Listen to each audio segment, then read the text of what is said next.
हरे Krishna. Bhagavad Gita chapter 1 text 28 Arjun उवाच दृष्ट्वेमं स्वजनं कृष्ण युयुत्सुं समुपस्थितं सिद्धन्ति मम गात्राणि मुखं च परिश्रुष्यति।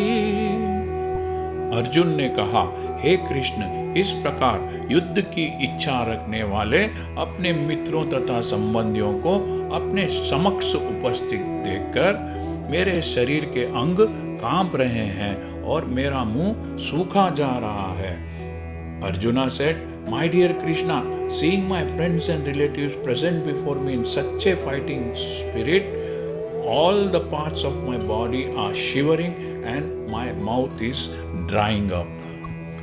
वास्तविक भक्ति से युक्त मनुष्य में वे सभी सद्गुण, अच्छे गुण रहते हैं जो सत्य पुरुषों में, अच्छे पुरुषों में, सत्य पुरुषों या देवताओं में पाए जाते हैं, जबकि अभक्त अपनी शिक्षा या संस्कृति के द्वारा भौतिक योग्यताओं में चाहे कितना ही उन्नत क्यों न हो, कितना ही बड़ा क्यों न हो, वह इन ईश्वरीय गुणों से, दैवी गुणों से विहीन होता है, वंचित होता है।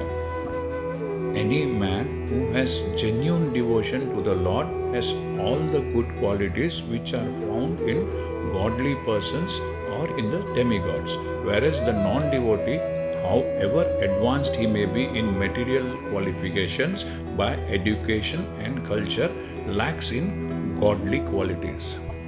अथा स्वजनों, मित्रों और संबंधियों को देखकर युद्ध भूमि में ही अर्जुन उन सबों के लिए करुणा से, दया से अभिभूत हो गया जिन्होंने परस्पर युद्ध करने का निश्चय किया था, एक दूसरे के साथ युद्ध करने का डिसीजन लिया था।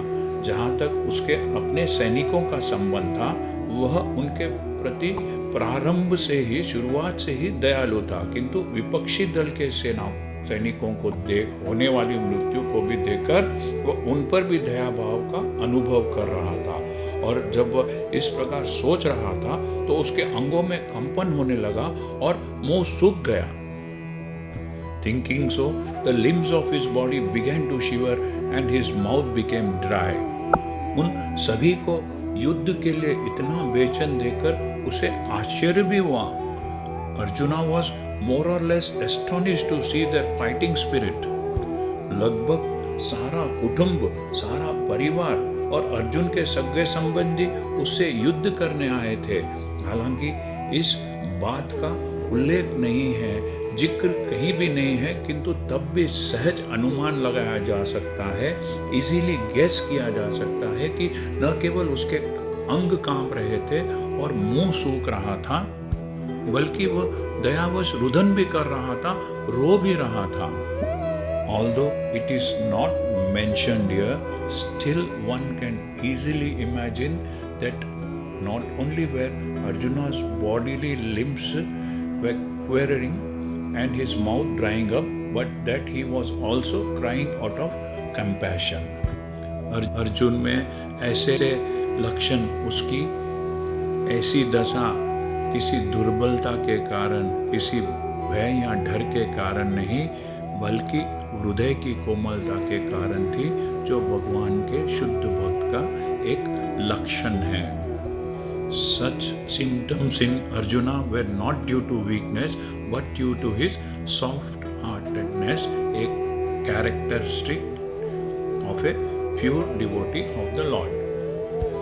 ऐसा कहा गया है, जो भगवान के प्रति अविचल भक्ति रखता है, जो भगवान का शुद्ध भक्त है, उसमें देवताओं जैसे गुण पाए जाते हैं, किंतु जो भगवत भक्त नहीं है, उसके पास भौतिक योग्यताएं तो रहती है जिनका कोई मूल्य नहीं होता है, लेकिन ऐसी योग्यताओं की वजह से, क्वालिफिकेशंस की वजह से ये हमेशा घमंड के नशे में चूर रहते हैं। यहाँ पर एक भक्त और एक अभक्त के बीच का भेद, डिफरेंस बड़ी अच्छी तरह से समझाया गया है। एक भक्त हमेशा दया भाव से अभिभूत रहता है, जबकि एक अभक्त हमेशा अपनी योग्यताओं पर गर्व करता है। हरे कृष्णा। यदि आपको यह चैनल पसंद आया है तो सब्सक्राइब दबाकर सब्सक्राइब कीजिए और इस चैनल को लाइक कीजिए। Thank you. हरे कृष्णा।